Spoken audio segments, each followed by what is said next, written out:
તો આપણે આ વાવાઝોડાની એક્ટિવિટી કરી તો આપણે શું રાખવું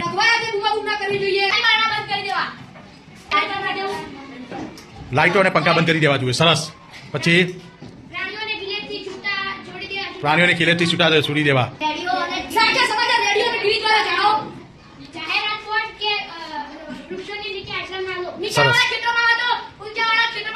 સરસ નીચાણવાળા વિસ્તારમાં હોય ભાઈ તો આપણે ક્યાં જતું રહેવાનું ઊંચાણવાળા વિસ્તારમાં જતું રહેવાનું તો વાવાઝોડા દરમિયાન આપણે દવા અને બધું તૈયાર રાખવું જોઈએ.